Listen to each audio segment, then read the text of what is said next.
علامہ صاحب یہ بتائیے کہ جادوگر بننے کے لیے میرے ناظرین کو کیا کرنا چاہیے؟ اچھا پیر صاحب یہ بتائیے کہ آپ کے پاس کوئی ایسا علم بھی ہے کسی جادوگر کو اڑا دیں؟ محبوب آپ بتا رہے ہیں قدموں میں لے آئیں، کیا جادو ہی ایک ایسا عمل ہے جس کے ذریعے محبوب، محبوبائیں، بیوی، ساس، شوہر سب کنٹرول میں ہوتے ہیں؟ اتنے سٹرونگ ہیں یہ تمام لوگ، شوہر، بیوی اور محبوب، جو کہ جادو سے ہی کنٹرول ہوتے ہیں؟ یہ ایک بہت بڑا سوال آپ نے کر دیا جو کہ سننے والے اور دیکھنے والوں کے لیے لمحہ فکری ہے۔ السلام علیکم ناظرین، آپ کا میزبان رحمان چودھری آپ لوگوں کی خدمت میں حاضر ہے۔ ناظرین، آج ہم بات کریں گے جادو کے اوپر کہ کالا جادو کیا ہوتا ہے، لوگ یہ جادو کرواتے کیوں ہیں، اور جادو کی حقیقت کیا ہے، اور اس کے ساتھ ساتھ جو فیملیز میں جادو ہوتا ہے کہ محبوب آپ کے قدموں میں، اگر آپ کاروبار سے پریشان ہیں تو ایسا منتر پھونکا جائے گا کہ آپ کی ساری پریشانیاں دور ہو جائیں گی۔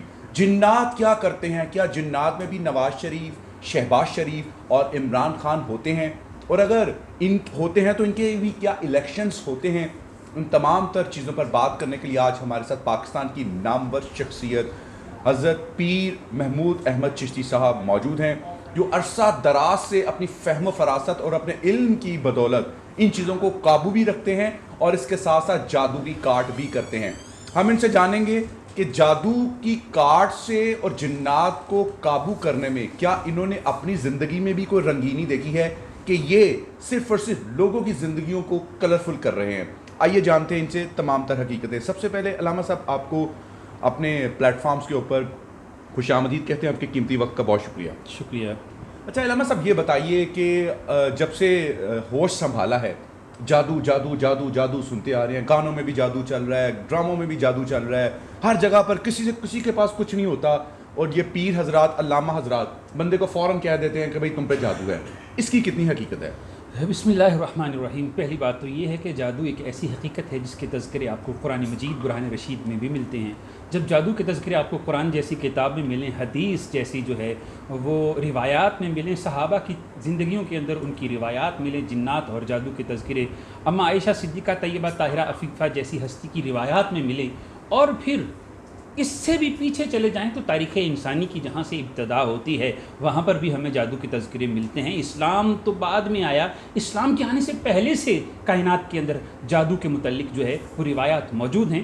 ہاروت و ماروت جو جادو لے کے آئے، یہ صرف ہمارے مسلمانوں کے اندر ایسے توہمات نہیں ہیں یا اس کی حقیقت نہیں ہے، بلکہ مسلمانوں کے علاوہ جیوز کے اندر بھی اس کی تذکرے ہوتے ہیں، ان کے اندر بھی اس کی جو ہیں وہ مثالیں موجود ہیں۔ جیسا کہ ہم کہتے ہیں کہ قرآن مجید قرآن رشید میں فرمایا جاتا ہے کہ جادو جو ہے وہ دو فرشتے ہاروت و ماروت لے کے آئے، جبکہ جیوز یہ کہتے ہیں کہ جادو عزا اینڈ عزائل دو فرشتے لے کے آئے، یعنی کہ یہ ان کی ہسٹری کے اندر بھی موجود ہیں۔ اگر آپ جادو اور کی تاریخ کو پڑھنا چاہیں تو آپ کے لیے سی جی ایس تھامسن نے اپنی ہسٹری آف بلیک میجک کے اندر تمام قبائل، تمام مذاہب، تمام ادیان، تمام دنیا کے اندر جتنے بھی جو خطے ہیں ان کے اندر جادو کی جتنی اقسام ہیں اور جتنی اس کے اندر جو ہے وہ ترتیب اور تدوین کی چیزیں ہیں انہوں نے لکھ کے بتائی ہیں۔ یہ صرف وہ لوگ ہیں جو ہسٹری آف بلیک میجک لکھ رہے ہیں۔ اس کے برعکس آپ جادو کی طرف جاننا چاہیں تو history of Egypt by doctor Breasted, doctor Breasted نے جادو کے اوپر بہت کچھ لکھا ہے جس میں ایجپٹ کی ہسٹری ہے، کیونکہ مصر کے اندر جادو ہوا کرتا تھا۔ پھر اس سے بھی آگے آپ ایک قدم بڑھیں تو آپ کو محسوس ہوگا کہ جیوز انسائکلوپیڈیا کے اندر بھی جادو کی جو ہیں وہ روایات بھی ملتی ہیں، حکایات بھی ملتی ہیں اور جادو کرنے کے طرائق بھی ملتی ہیں۔ برٹش انسائکلوپیڈیا بھی اس کے اوپر بہت کچھ لکھتا ہوا دکھائی دیتا ہے۔ تو پھر اس سے یہ بات ثابت ہوتی ہے کہ آج سے نہیں، اسلام کی بات نہیں، اسلام سے سینکڑوں سال پہلے جادو کی بنیاد موجود تھی۔ اور قرآن مجید قرآن رشید میں جب یہ کہا جاتا ہے کہ جادو ایک آزمائش ہے تو ہم مسلمانوں کو سمجھ لینا چاہیے کہ جادو اللہ نے آزمائش کے طور پر ہم پر نازل کیا ہے۔ علامہ صاحب یہ بتائیے کہ جادوگر بننے کے لیے میرے ناظرین کو کیا کرنا چاہیے؟ دیکھیں، جادوگر بننا تو پہلی بات ہے کہ شرعاً جائز ہی نہیں ہے۔ اللہ کے نبی نے بھی ممانعت فرمائی ہے، فرمایا 8 ہلاکت خیز چیزوں میں سے ایک چیز جو سب سے پہلی ہے وہ شرک ہے، اور دوسری جادو کی تصدیق کرنا۔ اس لیے جادوگر بننے کی کم از کم کوشش کرنی ہی نہیں چاہیے، کیونکہ جب آپ کوشش کرتے ہیں تو آپ دائرہ اسلام سے خارج ہو جاتے ہیں۔ لیکن کچھ لوگ ایسے ہوتے ہیں جو اپنی خواہشات کی تکمیل کے لیے شرعی اور غیر شرعی طرائق استعمال کرتے ہیں اور ایسے لوگوں کے پاس پہنچ جاتے ہیں جو کاہن ہوتے ہیں، جو جادوگر ہوتے ہیں، جو لوگوں کو گمراہ کرتے ہیں۔ لیکن یہ بات نہیں ہے کہ اس میں سچائی نہیں ہے، اس میں اثر نہیں ہے۔ بات یہ ہے کہ آپ اللہ کی رضا کی خاطر اپنے نفس پر کتنا قابو پا سکتے ہیں۔ سوال یہ ہوتا ہے کیونکہ خواہشات پوری کرنے کے لیے شیطان ہمیں رنگینی کی طرف لے کے جاتا ہے، آپ کی خواہشات پورا کرنا کی کوشش کرتا ہے کہ محبوب آپ کے قدموں میں آ سکتا ہے، اس کے اعمال بھی ہیں، اس کے اوپر منتر بھی ہیں، اس کے اوپر وید بھی ہیں، اس کے اوپر جو ہے بڑی ساری عبارات بھی موجود ہیں، لیکن سب سے بڑا المیہ یہ ہے کہ عصر حاضر میں ہمارے ملک پاکستان کے اندر وہ لوگ موجود نہیں ہیں جو جادو کی صحیح نس سے واقف ہوں۔ لوگ کہہ دیتے ہیں ہر شخص کو کہ یہ جادو ہے، کیا کبھی کسی نے کسی عالم سے، کسی عامل سے، کسی پیر سے، کسی فقیر سے، کسی جادو کرنے والے سے، ٹونا کرنے والے سے پوچھا کہ جناب جادو کے چند حروف تو ہمیں بتا دیجئے؟ تو وہ کبھی اردو میں پڑھ کے سنائے گا، کبھی ہندی میں، کبھی فارسی میں، کبھی اس بات کا تذکرہ نہیں ہوا کہ جادو کائنات کے اندر آیا کس زبان میں تھا۔ یہ بہت بڑا کویسچن مارک ہے آج سننے والوں کے لیے اور دیکھنے والوں کے لیے کہ جادو رونما اور نازل کس زبان میں کیا۔ اگر اللہ نے 2 فرشتوں کو بھیجا تھا تو ان کا دور جو ہے وہ نزول کون سا تھا، کون سے دور میں وہ نازل ہوئے، اور جس دور میں نازل ہوئے اس دور میں زبان کون سی بولی جاتی تھی؟ یہ سوال ہے جس کا جواب میرے پاس موجود ہے، لیکن آپ نے پہلے اپنے پیر سے، اپنے بابے سے، اپنے فقیر سے، اپنے مرشد سے پوچھنا ہے کہ سرکار آپ جادو کا توڑ کر رہے ہیں، ذرا مجھے بتائیے کہ جادو آیا کس زبان میں ہے، تو قطعاً بھی اس بات کا جواب نہیں ہے۔ ہم چاہتے ہیں کہ آپ اس کا جواب نہ دیں، کمنٹ باکس میں سب سے پہلے لوگ اپنی رائے کا اظہار کریں گے اور پھر ہم اس کے اوپر دوبارہ ایک پروگرام کریں گے۔ اچھا علامہ صاحب یہ بتائیے کہ جو جادو کا طریقہ کار ہے، قبر کو کھود کر اس کے اندر لوگ بیٹھ کر وظائف کرتے ہیں اور بے حرمتی کرتے ہیں، اپنے آپ کو ناپاک رکھتے ہیں، ان میں کتنی صداقت ہے؟ دیکھیے یہاں پر جادو کی 2 جو بنیادی جو ہیں وہ برانچز ہیں، 2 برانچز ہیں، ایک جسے کہا جاتا ہے سفلی، ایک سحر الوی ہوتا ہے۔ سفلی وہ سحر ہوتا ہے جو شیاطین اور جنات کے ذریعے سے کیا جاتا ہے، شیاطین اور جنات کے ذریعے سے، جیسے فرمایا اسفل السافلین، نیچے کی طرف زمین میں شیاطین اور جنات ہوتی ہیں۔ دوسرا سحر ہوتا ہے علوی، وہ سحر وہ ہوتا ہے جس میں جادوگر ستاروں اور سیاروں کی مدد لیتا ہے، اس میں اپنا ان کو حاجت روا سمجھتا ہے، ان کو اپنا مشکل کشا سمجھتا ہے اور ان سے مدد طلب کرتا ہے۔ اسی لیے اسلام میں تو اسے کفر کہا گیا ہے، لیکن جب لوگ محبوب کو تابع کرنا چاہتے ہیں، خواہشات کی تکمیل چاہتے ہیں، تو اسلام کو کون دیکھتا ہے؟ اسلام کی حدود و قیود کی طرف کون جاتا ہے؟ پھر تو صرف خواہشیں ہوتی ہیں اور ان کی تکمیل کے لیے انسان ان کے پیچھے جاتا ہے۔ اسی لیے فرمایا افرأیت من اتخذ الہہ ہوا، کیا تو نے ایسے شخص کو دیکھا ہے جس نے اپنی خواہشات کو اپنا معبود بنا رکھا ہے؟ اور اس کے پیچھے چلتا ہوا انسان گمراہ ہو جاتا ہے، کیونکہ اس وقت انسان کو گمراہی کی نہیں ہوتی، صرف ایک لگن لگی ہوئی ہوتی ہے، یا میں نے بدلہ لینا ہے، یا میں نے محبوب کو قدموں میں لانا ہے، یا میں نے کسی کو نقصان کرنا ہے، یا کسی کا کاروبار بند کرنا ہے، یا کسی کی بہن اور بیٹی کے رشتے کی بندش لگانی ہے، کیونکہ لوگوں کا تماشا دیکھنا ہے۔ حسد ایسا عنصر ہے جو لوگوں کو اس حد تک لے کے جاتا ہے۔ محبوب آپ بتا رہے ہیں قدموں میں لے آئیں، کیا جادو ہی ایک ایسا عمل ہے جس کے ذریعے محبوب، محبوبائیں، بیوی، ساس، شوہر سب کنٹرول میں ہوتے ہیں؟ اتنے اسٹرانگ ہیں یہ تمام لوگ، شوہر، بیوی اور محبوب، جو کہ جادو سے ہی کنٹرول ہوتے ہیں؟ یہ ایک بہت بڑا سوال آپ نے کر دیا جو کہ سننے والے اور دیکھنے والوں کے لیے لمحہ فکریہ ہے۔ ضرورت یہ نہیں ہے، سب سے بڑا جادو کردار کا ہوتا ہے جو سب کو آپ کے قابو میں کر لیتا ہے۔ دنیا کی سب سے بڑا تعویذ جو میں نے دیکھا ہے نا، وہ محبت ہے، جو کسی بھی شخص کو آپ کا قائل کر سکتی ہے، اخلاق ہے۔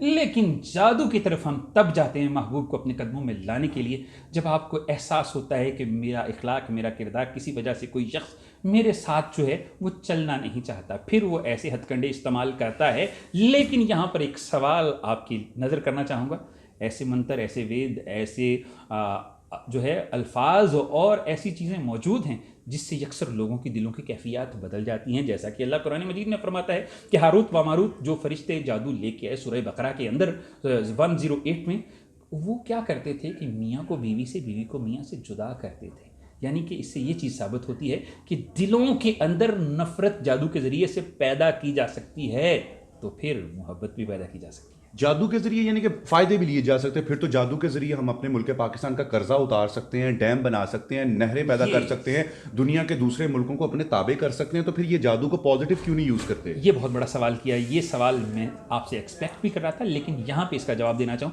ہر چیز کی ایک ڈومین ہوتی ہے اور اس کی حدود کا ایک دائرہ ہوتا ہے۔ جادو جو ہے وہ انفرادی عمل ہے، انفرادیت ایک پرسنل ایک شخص پہ ہو سکتا ہے انفرادی طور پر، ٹھیک ہے؟ بیڑا غرق کرنے کے لیے ہوتا ہے؟ نہیں، ضروری نہیں ہوتا کہ جادو سے آپ لوگوں کے بیڑے ہی غرق کریں۔ جو منفی سوچ رکھتے ہیں وہ کرتے ہیں، اول تو کرنا ہی نہیں چاہیے صرف، لیکن اگر کوئی شخص کر رہا ہے جادو کو تو وہ شرکیہ عمل کر رہا ہے، جیسا کہ ہم پروگرام کی ابتدا میں بتا چکے ہیں۔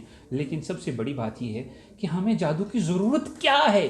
جب قرآن جیسی ہدایت، قرآن جیسی رہنمائی، قرآن جیسی شفا، قرآن جیسی عطا، قرآن جیسی جو ہے وہ نسخہ کیمیا ہمارے پاس موجود ہے، تو ہم کیوں جادوگروں کے پاس جاتے ہیں؟ قرآن ہمیں رہنمائی نہیں دیتا، قرآن ہمیں کسی کو تابع کرنے کا نسخہ نہیں بتاتا، قرآن کے اندر کوئی ایسی آیت نہیں ہے کہ جو جادو کا توڑ کر سکے۔ کتنی بڑی بات آپ نے کر دی کہ ہمارے پاس جب قرآن جیسی ہدایت ہے تو ہم نے جادو کیوں کروانا؟ علامہ صاحب، اگر قرآن جیسی ہمارے پاس ہدایت ہے، اس میں کوئی دو رائے نہیں ہے، تو پھر ہمیں قرآن سے ہدایت دلوائے گا کون؟